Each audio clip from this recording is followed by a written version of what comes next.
Hi, you're on a rock, floating in space, surrounded by more rocks, and gas, and a bunch of nothing, mainly. Oh hey, look at that, the rocks are going around the gas. Hold on, what the heck is going on here? To understand, let's look at a little bit of physics. Wait, did I say a little bit? To find out what kind of magic this is, we'll have to go back in time. Okay, not that far. Stop. Yeah, that's perfect. This is Gravity Guy, but most people call him Isaac Newton. One important thing he said is that force equals mass times acceleration. Now, what do all these words even mean? Force is a push or pull on something in a certain direction. Mass tells you how much of something there is, and it's also a measure of inertia, but we'll get to that later. And acceleration is the derivative of velocity with respect to time, but that's too many big words for my taste, so let's just say it's how fast your velocity is changing. The key takeaway is that if you apply force to a fixed mass, you get a predictable amount of acceleration. If you know all the forces acting on a basketball midair, you can predict with 100% certainty if the ball will go in the hoop or your neighbor's windshield. Whoa, did an apple just fall on my head? Yes, Newton, it did. Yeah, that must have happened for a reason, said Newton, as he discovered that two masses attract one another, making the apple fall. Yes, even you, no matter how ugly you think you are, attract pretty much the whole universe at least a little bit. Hey, can you put that on paper? Yup, said Newton, who gave us the law of universal gravitation. In other words, how much do bodies pull on each other given their mass and distance times a constant. Bigger mass, bigger pull. Bigger distance, smaller pull. Actually, a lot smaller pull. You see, as the distance increases, the force gets smaller by the square. That, my friends, is the inverse square law. Gravity is also the reason why planets in our solar system orbit the sun. They got their initial velocity when the solar system formed out of spinning gas, and since there's nothing in space to stop them from moving, they'll keep moving. Hey, that's Newton's first law. The sun is so massive that the force of gravity keeps pulling the planets towards the sun, but the planets are fast enough to essentially fall towards the sun but miss it, and this goes on forever, creating a round orbit. Actually, that's kind of a lie. Most orbits are not perfectly round, but more egg-shaped, and Pluto's orbit is just a complete mess, but you get the idea. In this case, the gravity is what we call a centripetal force. One thing many people confuse is mass and weight, and no, they're not the same. Mass tells you how much of this blob there is, and weight is the force of gravity the blob would feel. To make things clear, your mass would be the same on the Earth and on the Moon, but the weight you would perceive is different because the Moon has a weaker gravitational pull, meaning a weaker force acting on your mass. So really, you're not overweight, you're just on the wrong planet. Alright, enough about Newton, let's break some stuff. If you ever dropped your phone, it might look like this. What the hell, ground, why'd you do that? The answer is energy. You know, the thing kids have after eating gummy bears. Energy has the unit joule, and it's not like force. It doesn't have a direction, it's just a number that's kinda chilling there as a property of a thing. You see, there's two main kinds of energy, kinetic energy and potential energy. In plain English, energy of movement and stored energy due to some circumstance. For example, when you held your phone, it stored gravitational potential energy due to being held above the ground at a certain height. Once you dropped it, that potential energy was converted into kinetic energy as the phone fell. Then it smashed into the ground, and the phone absorbed some of the energy, making the screen go boom. Work is defined as force applied over distance. For example, if you lift an apple by 1 meter, you would have done about 1 joule of work. This happened by converting chemical energy stored in your body to gravitational potential energy stored in the apple. As you may have noticed, energy and work have the same unit joule, so they must be the same thing?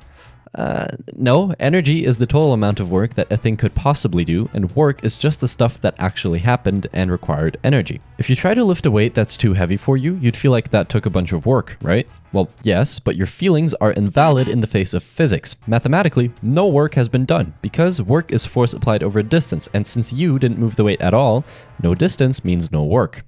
The key thing to remember about energy is that it cannot be created or destroyed, only converted. AKA the conservation of energy. Okay, but a car that's moving has kinetic energy. When the car stops, assuming the car doesn't smash into a wall, where does that energy go? When you apply the brakes, there's friction between the brakes and the wheels, causing the car to slow down and creating heat as a byproduct. That heat is then dissipated into the surrounding air, and that makes the molecules in the air move faster. Things that move have kinetic energy, so ultimately, the kinetic energy is transferred from the car to the air. With this knowledge, we can define that temperature is just the average kinetic energy of atoms in a system. You see, all atoms, not just molecules in the air, wiggle, like this. The faster they move, the hotter things get. That is temperature. All that talk about hot stuff, I think it's time we talk about thermodynamics. It tells us that jumping in lava is probably a bad idea, but more importantly, the absolute mess that is entropy. Literally, it tells you how much disorder there is in a system, indicating the number of possible states a system could be in. For example, get an ice cube, no, not that one, yeah, that's perfect, and put it in the sun. The The sun will obliterate the ice cube and turn it into water. Looking at the structure of ice and water, we can see that ice is more neatly organized than water, which just kind of goes all over the place. Also, the water could look like this, or even this, but the ice will always look a little something like this. In total, the system went from low entropy to high entropy, meaning more disorder and more possible microstates. This trend applies to everything. The whole universe is on an unstoppable path to higher entropy. It's also the reason why time seems to only go forwards. Practically, entropy tells us that some forms of energy are more useful for doing work than others. Burn some gasoline and your car will move, spitting out heat and gas. That heat and gas is pretty much gasoline, just in the form of higher entropy. And as you can imagine, this stuff won't really make your car move, and the gas won't spontaneously turn back into liquid gasoline, meaning the form of gasoline with lower entropy is more useful for doing work. Okay, but if you put some water in the freezer, will it not decrease in entropy?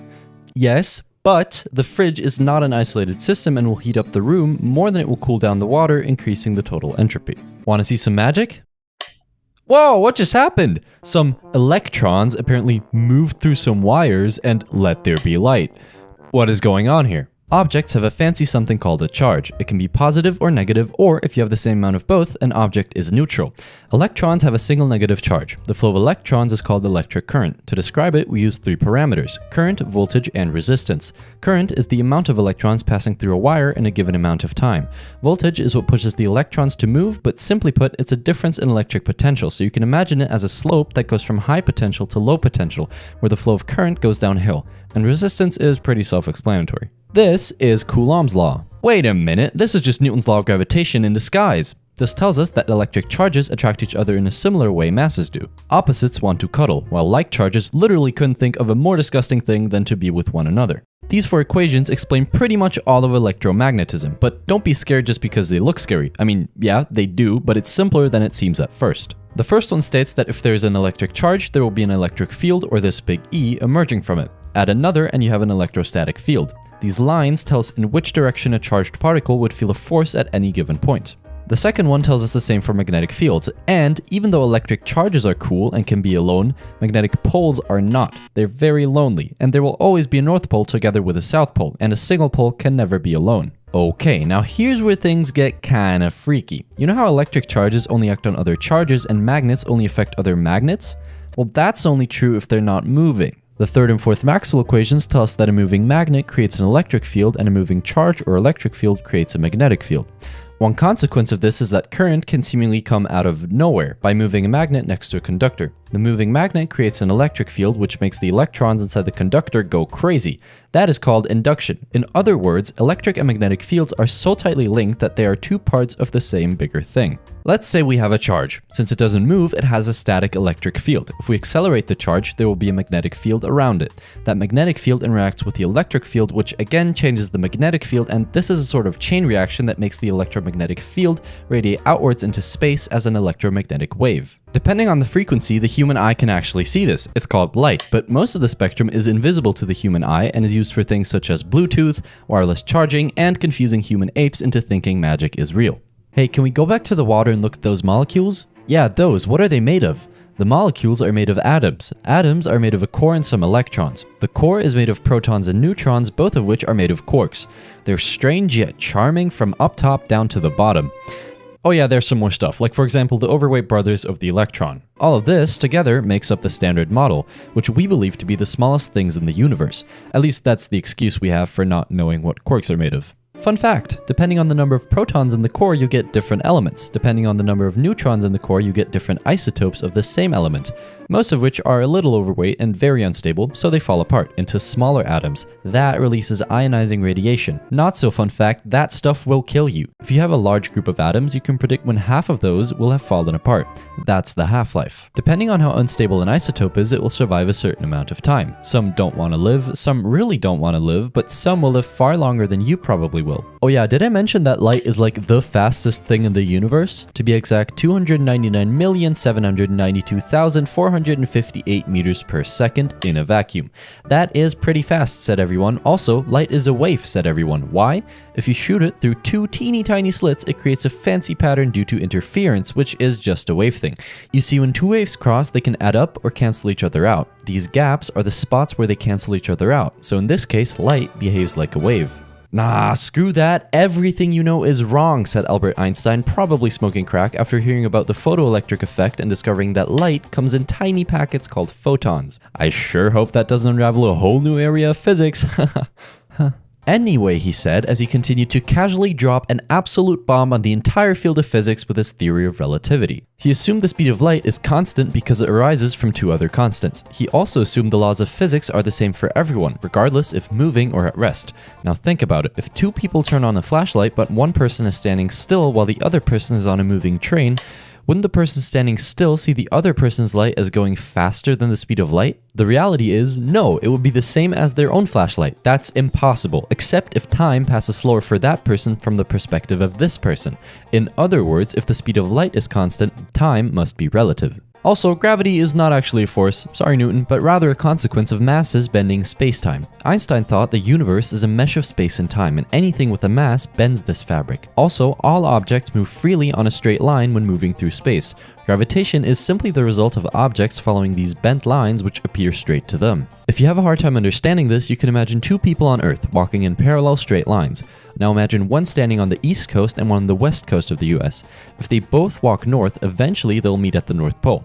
Because of the curvature of the Earth, they ended up at the same point even though they both walked straight relative to themselves. Oh yeah, by the way, energy and mass are kind of the same thing, he added, which explains why atom bombs are so freaking powerful. According to this formula, even just tiny atoms can release a humongous amount of energy by giving up just a fraction of their mass during fission. What is fission? It's the same thing Oppenheimer used to make this thing go boom. You see, there's two main ways to gain energy from changing nuclei, fission and fusion. Fission aims to split the nucleus of an atom into two or more smaller nuclei, which is most often achieved by blasting the core with neutrons. Fusion is the opposite, where you combine two smaller nuclei to get one bigger one. The energy came from something we call a mass defect, where the resulting nucleus is lighter than the starting nuclei. This missing mass is what was converted to energy during fusion. Fission and fusion are cool, but you gotta be careful or you might just blow up the planet. That totally didn't almost happen before. Multiple times. Hey, remember when Einstein said light is a particle? He accidentally discovered a whole new field of physics which he thought is just a giant hoax. Quantum mechanics. This stuff is crazy. Another German guy called Max Planck said, yes, Einstein, you're right. Light does come in tiny packets. Actually, all energy comes in tiny packets, or quanta. Want to know where an electron is inside an atom? It's here. And there, and everywhere at the same time, actually. That's a superposition. It's not in one state, it's in multiple states at once, at least until you measure it. Then it chooses one cozy spot to be in. Schrödinger gave us an equation that gives you a probabilistic model of where you can find it if you were to measure. You can imagine this as a cloud, and the denser it is, the more likely it is for an electron to be there. But still, where exactly it will end up once you measure it is random. Speaking of observing particles, they're also super sensitive about their private data. Look at these two images of a flying ball. In one, you can clearly see where the ball is, but not in which direction it's moving, and in the other, you can see where it's moving and approximately how fast, but not where exactly it is at the moment. That is essentially Heisenberg's uncertainty principle. You can never know both the exact position and the exact speed of a quantum particle at the same time. Okay, let's recap. A small thing can be a particle and a wave at the same time, and when we try to look at them, weird stuff happens. But you know what? It gets even weirder. Think back to the double slit experiment. We know that a light beam acts as a bunch of waves and we get interference. But here's the weird thing. Even if you send individual photons after sending enough of them and detecting where they end up, you get interference. Like, how can that be? What did a single particle interfere with? Well, we think it interfered with itself because it acted as a wave and went through both slits at the same time. That's a superposition. Okay, well, let's just measure which slit it goes through. Yeah, that's not gonna happen. Once you start measuring which slit the photon goes through, it stops acting like a wave and the interference pattern disappears, as every particle chooses just one of the slits to go through.